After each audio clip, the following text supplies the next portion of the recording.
최근 팔레스타인의 무장정파 하마스가 이스라엘을 대대적으로 공격하면서 이스라엘도 전면 보복에 나서 이스라엘과 팔레스타인의 전쟁으로 세계 경제가 요동칠 가능성이 커지고 있습니다. 이에 하마스는 유대교 안식일인 오전 6시 30분경 예루살렘을 포함한 이스라엘 주요 도시에 수천 발의 로켓포 공격을 가했고, 또한 22개의 이스라엘 도시와 군기지에 침투해 민간인과 군인을 납치하는 모습을 보여줬죠. 이에 이스라엘은 곧바로 하마스가 통치하는 팔레스타인 자치지역인 가자지구를 중심으로 보복 공습 가격을 했고, 이에 양측의 무력 충돌로 양측이 50일간 교전했던 2014년 6월 이후 가장 많은 사상자를 기록하고 있습니다. 이에 베냐민 네타냐후 이스라엘 총재는 하마스를 겨냥해 전쟁에 돌입하겠다 선언을 했고, 이어 하마스가 숨어 있거나 활동하는 모든 곳을 폐허로 만들 것이라며 대대적인 보복을 예고했습니다. 이에 시장은 이번 공격으로 인해 이스라엘 국민들이 받은 심리적 충격과 미국의 9.12 테러와 맞먹는다며 네타냐후 총리는 다른 선택지가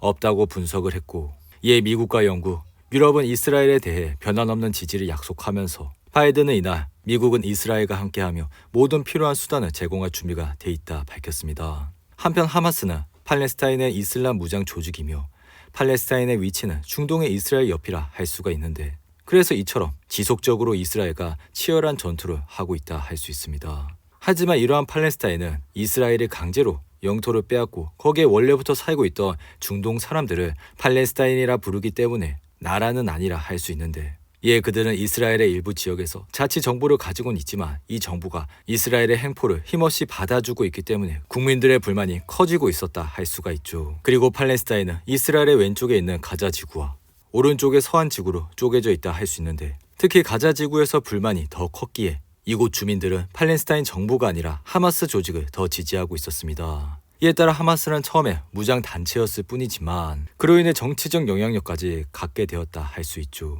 한편 팔레스타인 무장 정파 하마스와 이스라엘의 무력 충돌이 반세기 전 석유 파동을 일으킨 제4차 중동전쟁 50주년을 하루 앞두고 발생하면서 전 세계 금융시장이 긴장을 하고 있고, 이로 인해 이번 사태로 국제 유가가 단기간 상승할 가능성을 커지고 있다 할 수 있습니다. 이에 따라 최근 90달러를 찍은 이후 내림세를 보였던 유가는 이날 다시 5% 이상 상승하면서 현재는 배럴당 87달러 부근에서 흐름을 이어가고 있고, 이렇게 유가가 다시 한번 급등을 하게 된다면 증시에 악영향을 끼치는 인플레이션이 다시 반등을 할 수 있다 생각이 드는데, 이에 지금 시장은 이스라엘 전쟁이 발생됐던 1973년 10월과 유사점을 가지고 있고, 1973년 10월 6일은 이집트와 시리아 그리고 아랍 국가들이 이스라엘을 침공하면서 제4차 중동 전쟁으로 석유 파동이 일어났습니다. 이에 당시 아랍 석유 수출기구 회원국들이 석유 금수 조치를 단행하면서 유가가 3배 가까이 치솟으며 세계 경제가 휘청이는 모습을 보여줬는데, 덩달아 1973년 이전엔 미국의 소비자 물가지수 CPI가 점점 내려오면서 시장은 인플레이션에 대한 안정세를 나타냈지만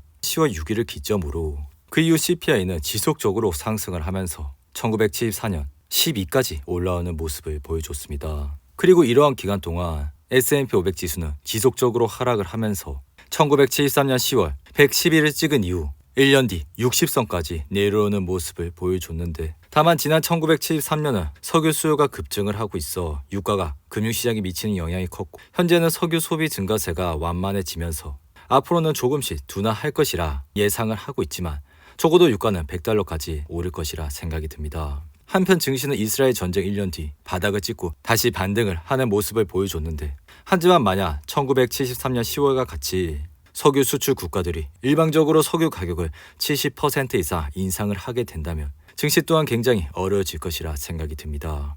이에 따라 이번 전쟁의 문제는 이스라엘의 하마스의 배후에 이란이 있다고 결론을 내릴 경우 유가 시장에 미치는 영향은 더욱더 커질 것이라 생각이 들며, 이는 미국이 이란에 대한 금수 조치를 강화할 수 있기 때문이죠.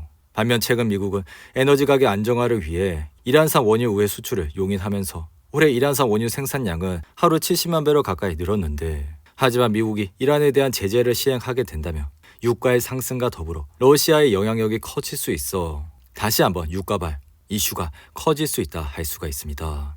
이에 이날 이스라엘 텔아비브 증시는 6% 이상 하락을 하고 있고, 이는 3년 내 최대 낙폭이라 할 수가 있죠. 덩달아 사우디아라비아의 리야드 증시와 이집트 증시는 1% 이상 하락을 하고 있는데, 현재 시장은 러시아와 우크라이나 전쟁과 그에 따른 북중력 밀착에 더해 중동 위기까지 겹치면서 다시 한번 흔들리고 있다 할 수 있습니다. 한편 S&P 500은 지난해 2월 러시아가 우크라이나 수도 키이우를 미사일로 공습하고 지상군을 투입하는 과정에서 흔들리는 모습을 보여왔고, 이러한 흐름 속에 금리마저 상승을 하면서 증시는 추락을 하는 모습을 보여줬는데, 이후 이러한 흔들림은 약 7개월가량 이어지면서 2022년 1월 고점 대비 크게 하락을 하는 모습을 보여줬습니다.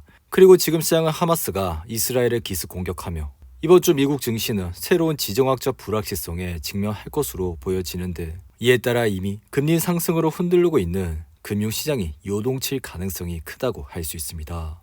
이어 하마스와 이스라엘 이단 선전포고로 유가마저 상승을 하고 있는 가운데, 이번 사건이 연쇄 반응을 일으키지 않고 중동 석유와 가스 공급에 영향을 미치지 않을 것이란 확신이 들 때까진 유가의 위험 프리미엄이 붙을 것이라 생각이 듭니다.